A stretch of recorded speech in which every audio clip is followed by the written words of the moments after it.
So, holiday season has begun, and what that means is that Hallmark has dropped the titles of their Christmas movies that they are making and putting out, and I'm excited to guess what they're about just based on their titles. So, let's do this. They dropped a few days ago, and let's see, they have 23 movies, which is absurd, but like, I appreciate that because I really like Christmas romances, and I definitely feel like Netflix, which even though they do good job, I think, with the Christmas romances, I feel like they do quality over quantity, and sometimes just wants to watch a Christmas movie. So let's see, what do we got? We have, oh God, there's an ad.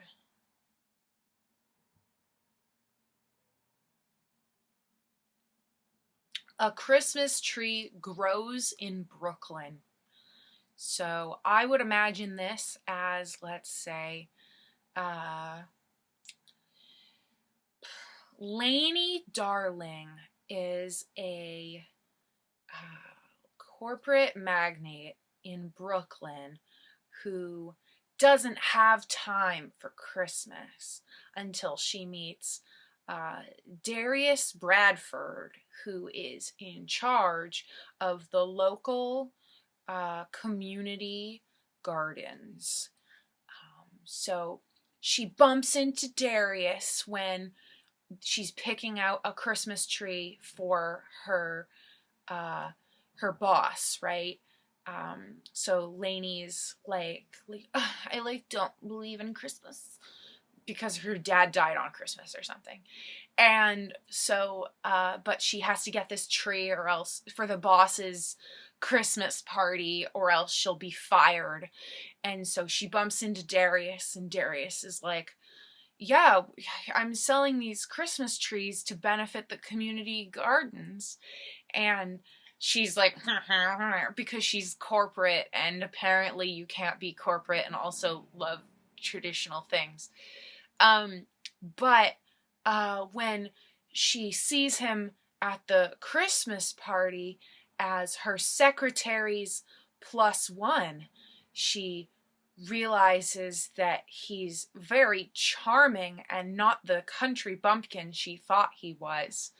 And so then she has to win the best Christmas tree bonsai contest in order to win Darius's heart.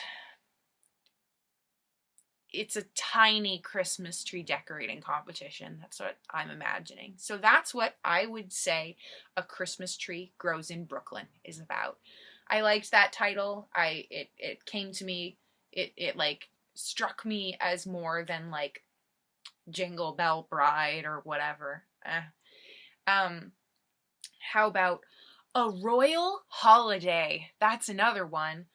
I would say that this takes place in the fake European country of Europovia, and Europovia is its tourist industry is really failing, and so the single and attractive prince has invited Christine Boulevard to come in and try to help them save their country through the tourist industry, because that's what she does for work. She like analyzes. She's like Gordon Ramsay on Hotel Hell.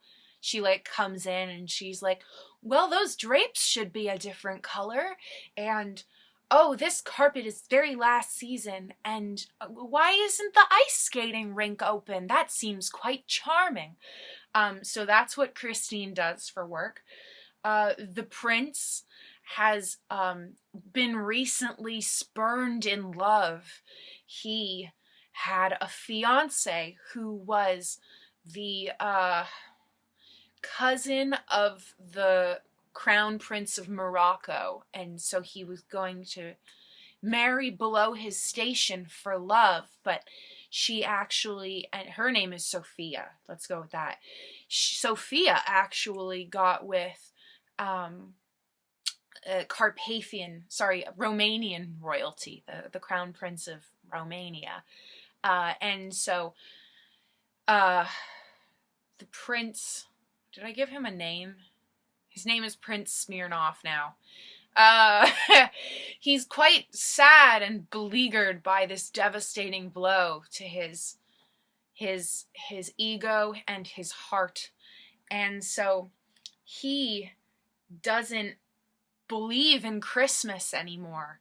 But when Christine comes in and changes up the European, that just sounds stupid. So it's Europea is the country, but European just sounds like I'm saying European stupidly. So when Christine makes the hotel like really amazing in its splendor and has a bunch of like beautiful Christmas themed activities, you can just go there, and you know, her slogan is like, Europea, why not Christmas all year? And like that's people come, and that's why, because they want to just feel the lovely cozy vibes, that hygge vibe of Christmas. And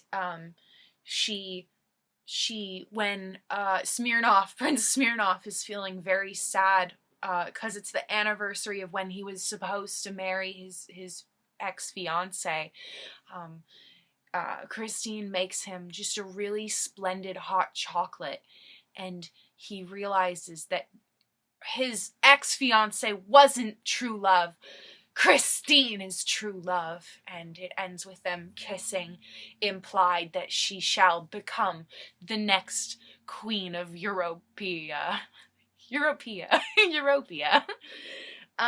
So that's a royal holiday. That's my pitch for a royal holiday. I think it's great. Let's see. If I Only Had Christmas. That's a title. That's a title of a Christmas movie. Sorry, that one wasn't very good, but this is all ad-libbing. Ooh, this one sounds fun. Christmas Carnival. Oh my god. So, Christmas Carnival. Let's see. Bliss Henderson has always wanted to join the Christmas Carnival, but even though her parents were trapeze artists, she's always been afraid of heights. And so Bliss goes to watch the carnival on its first opening night. Let's say it's there for 7 nights. It's like a 1-week wonder, and then it moves on. It goes as it comes. It just disappears into the night. The Christmas Carnival, it's only 1 week. So let's see. Christmas Carnival, Bliss Henderson. Bliss Henderson goes, she sees the show, it's amazing, it like reawakens this passion in her. She goes home and she tells her boyfriend Ted about it. She's like, Ted, the Christmas Carnival, it was amazing. The trapeze artists, they were flying. There was a couple animals. There was a man in a mask who did flips. I don't know. I haven't been to a carnival in a while. And so anyway, Ted's really not into it. He does not approve of her dream. He's like, Bliss. I keep forgetting his names. So anyway, he's like, Bliss, this is foolish. Your job is just taking off. Your job at the local Walgreens, in which you are a manager, I guess, of like the regional department or something. Like, he's like, this is security. Don't waste your security for a foolish dream. And so Bliss is like really sad that Ted didn't believe in her. And so, but she goes the second night, and afterwards she sees the carnival, and afterwards the man in the mask who does flips, he like she goes to a pub to drink her sorrows away, and down the bar she sees him, the man in the mask. He's still wearing his mask. And she says, "Sir, I just want to join the carnival. How do I join the carnival? I'm so afraid of heights and what Ted will do if I join the carnival." And the man in the mask, he's a bit rotund. He's a jolly fellow, but like strong. And you can see the slight beard but below his mask. It's white like snow.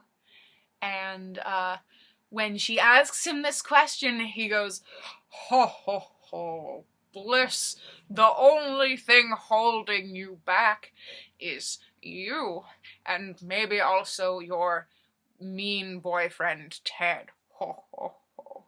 And she's like, "What?" And she, like, the bartender's like, "Here's your drink, miss." And when she, like, turns around, the man in the mask is gone. And it's 'cause he was Santa. And so Bliss, before the last night of the carnival, she talks to Carnival Man number 1, the ringmaster, and she says, "I've always wanted to be a trapeze artist." And at first he's like, "Oh no, ma'am, we can't have you. You're untrained, and you don't believe in yourself enough." And she's like, "Oh no, but I do, sir." And he's like, "Oh, God, I guess because our standby trapeze artist Ronald hurt himself in the last one, you could be our new standby trapeze artist. Like, go and train with our trapeze artists." And she's like, "Oh, I will." And so there's like a cool Christmas montage of her learning, like, I use both hands, and like the guy who's helping her is like handsome in like a generic way, and he like holds her hands on the bar, and he's like, "Don't look down." And like she's like, "Ooh." And so anyway, she learns how to be a trapeze artist, and she like goes to the pub with the guy who was teaching her, and like Ted's there, and he's like so angry, and he just like has a jealous rage. And she's like, "Ted, I just don't think this is working out because you don't support me in my dreams." And then, they're so formulaic. And then, oof. Yeah, so then on the last night of the Christmas carnival, the guy she has a crush on, I don't think I named him, let's call him Doug. He's like the one who's been helping her learn trapeze. He like pulls his arm, and he's like, "I can't do it, Bliss. You'll have to do it." And she's like, "I don't know if I'm ready." And he's like, "You have to. Believe in yourself like I believe in you." And she's like, "External validation." And so like she goes and she performs, and it's great. And Doug's like cheering and like holding up a sign in the audience being like, "I believe in you, Bliss." And like she gets down when she's done, and she's like, "You were waving that sign with such vigor. I thought you hurt your arm." And he was like, "Oh, this old thing? That was just because you needed to fly, Bliss, and I believed in you." And she's like, "Oh."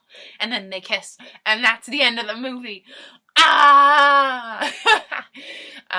So that one's pretty, I think that was a good job. Thanks. Good job, Chelsea.